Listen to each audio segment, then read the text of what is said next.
जय हिंद दोस्तों। आज के इस वीडियो हम लोग सीआरपीएफ ट्रेड्समैन 2025 की जो नई वैकेंसी आने वाली है उससे रिलेटेड इंफॉर्मेशन के बारे में बात करेंगे। और दोस्तों, आपको वीडियो स्टार्ट करने के पहले ही मैं ये एडवाइस देना चाहता हूं कि प्लीज इस वैकेंसी में वो गलतियां ना करना जो आप लोगों ने बीएसएफ ट्रेड्समैन की वैकेंसी में करी है, ठीक है।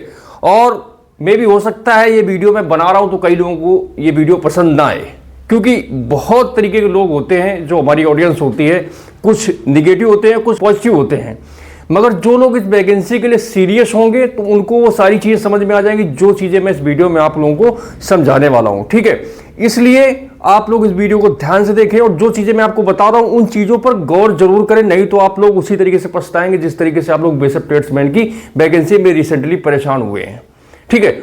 और एक रिक्वेस्ट आप लोगों से है कि मैं ये जानना चाहता हूं कि मेरा वीडियो आप लोग कौन कौन से स्टेट से देख रहे हैं, आप किस राज्य के रहने वाले हैं और आप लोग किस स्टेट की तैयारी कर रहे हैं, ये वीडियो के नीचे कमेंट करके मुझे जरूर बताएं, जिससे मैं चीजों को इंप्रोवाइज कर सकूं और आप लोगों तक चीजों को अच्छी तरीके से पहुंचा सकूं, ठीक है। तो दोस्तों, बिना किसी फालतू की बकवास के स्टार्ट करते हैं वीडियो को और बात करते हैं आज की इस वैकेंसी से रिलेटेड इंफॉर्मेशन के बारे में। तो अभी दोस्तों बीएसएफ ट्रेड्समैन की वैकेंसी का ऑलरेडी लगभग फॉर्म क्लोजिंग होने वाला है, ठीक है। और अभी क्या है, नेक्स्ट जो वैकेंसी है सीआरपीएफ ट्रेड्समैन की वैकेंसी आने वाली है, ठीक है। यूट्यूब पर बहुत सारे यूट्यूबर हैं जो लोग इस वैकेंसी रिलेटेड इंफॉर्मेशन के बारे में बात कर रहा है। कोई कुछ बता रहा है, कोई कुछ बता रहा है, सबका अपना अपना नजरिया, सबका अपना अपना तरीका होता है अपनी अपनी ऑडियंस को समझाने का, ठीक है। मगर मैं आपको ये नहीं कहूंगा कि ये वैकेंसी अभी इस तारीख को आ जाएगी या फिर आप लोग इसके लिए ये कर लीजिए वो कर लीजिए, मगर मैंने अभी तक इस वैकेंसी से रिलेटेड एक भी वीडियो नहीं बनाए हैं। इसके अलावा जब भी मैं किसी वैकेंसी से रिलेटेड कोई वीडियो बनाता हूं तो मतलब उस वैकेंसी से संबंधित बहुत ही अच्छी इंफॉर्मेशन निकल के आने वाली होती है, तभी मैं उससे रिलेटेड इंफॉर्मेशन बनाता हूं, ठीक है।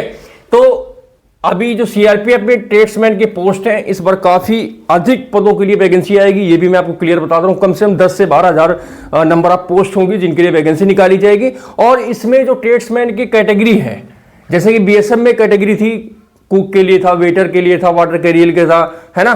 तो इस तरीके से इसमें कैटेगरी ऑफ पोस्ट अधिक होंगी, बीएसएफ से अधिक इसमें कैटेगरी ऑफ पोस्ट निकाली जाएंगी, ठीक है। इसमें स्किल्ड और नॉन स्किल्ड ट्रेड्समैन की वैकेंसी रहेंगी, ठीक है।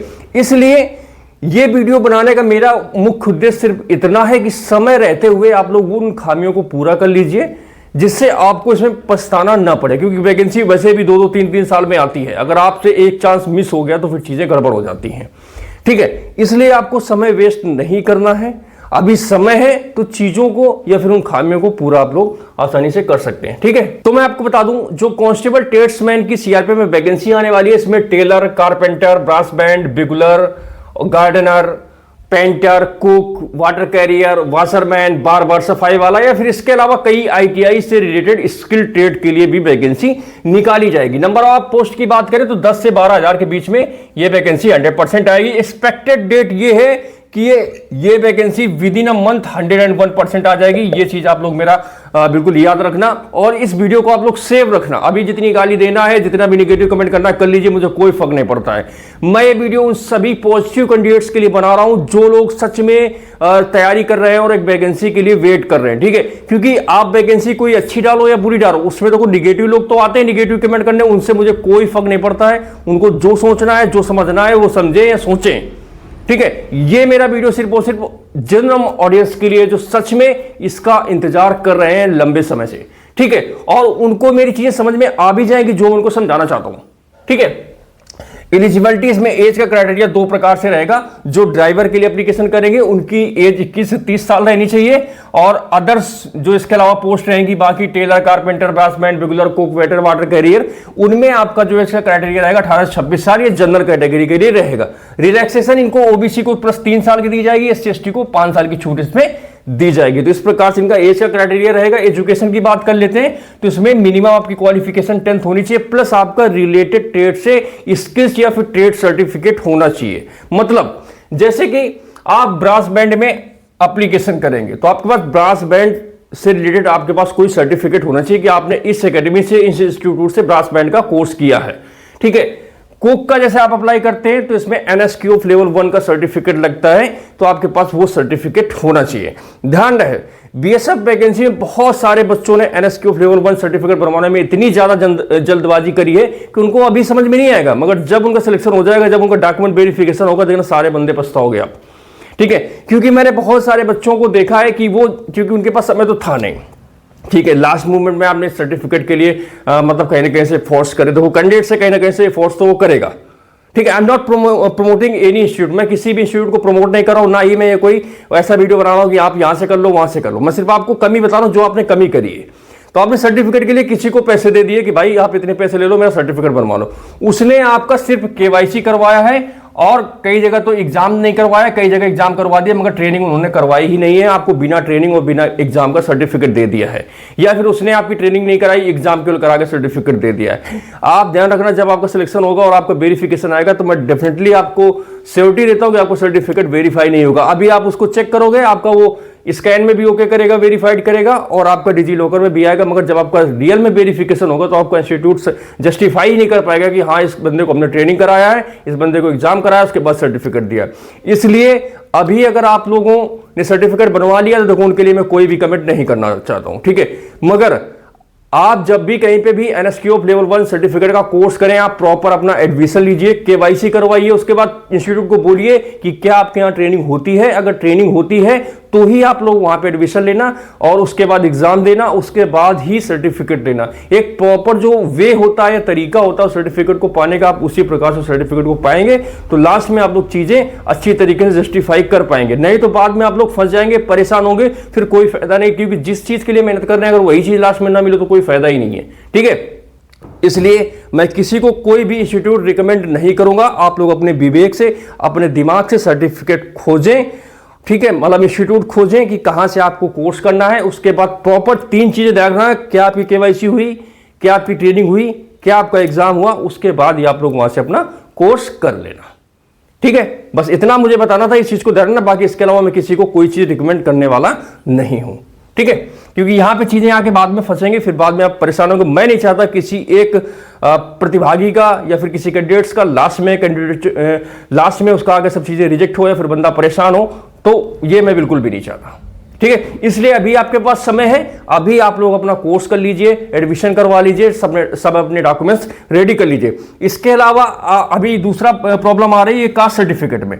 अभी यहां पे मैं बता रहा हूं, ये जितनी भी वैकेंसी पैरामिलिट्री फोर्सेस की आती है, ये सारी सेंट्रल गवर्नमेंट के अंदर आती है, गृह मंत्रालय के अंतर्गत आती है, में सब में सेंट्रल का कास्ट सर्टिफिकेट लगता है, इस चीज को ध्यान रखना। और आपका जो सर्टिफिकेट है 6 मंथ से ज्यादा पुराना नहीं होना चाहिए, सेंट्रल का सर्टिफिकेट चाहिए, और 6 महीने ज्यादा पुराना नहीं होना चाहिए, इस चीज को भी ध्यान रखना।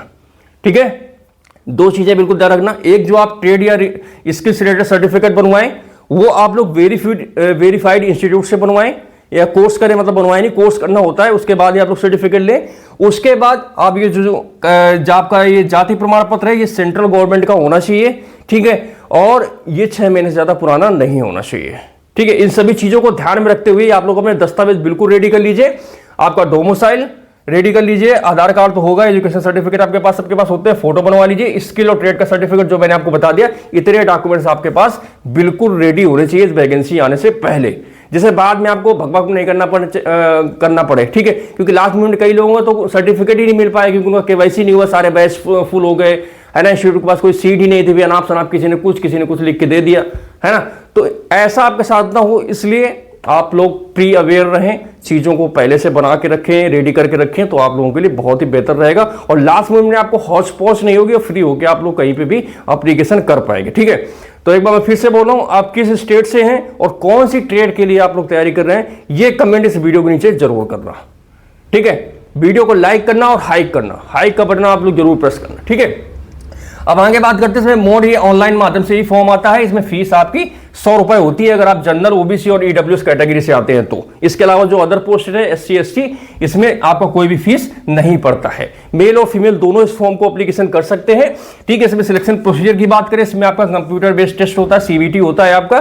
ठीक है, हिंदी और इंग्लिश में आपका एग्जाम आता है, उसके साथ ही साथ आपका स्किल टेस्ट या फिर ट्रेड टेस्ट होता है, पीईटी और पीएसटी, फिजिकल इफिशिएंसी टेस्ट और फिजिकल स्टैंडर्ड टेस्ट, इसमें आपका होता है, डॉक्यूमेंट वेरिफिकेशन होता है और मेडिकल होता है, और लास्ट में आपका फाइनल मेरिट आती है ऑल इंडिया। इसके बाद आपका सिलेक्शन इसमें हो जाता है। ठीक है, सैलरी की बात करें 21,700 में आपको सैलरी मिलती है, बेसिक पे है, और 69,100 तक आपकी रिटायरमेंट तक रहती है। लेवल 3 की इसमें सैलरी मिलती है। आपकी जो स्टार्टिंग सैलरी इसमें रहेगी वही 42 से 45 साल के बीच में रहेगी।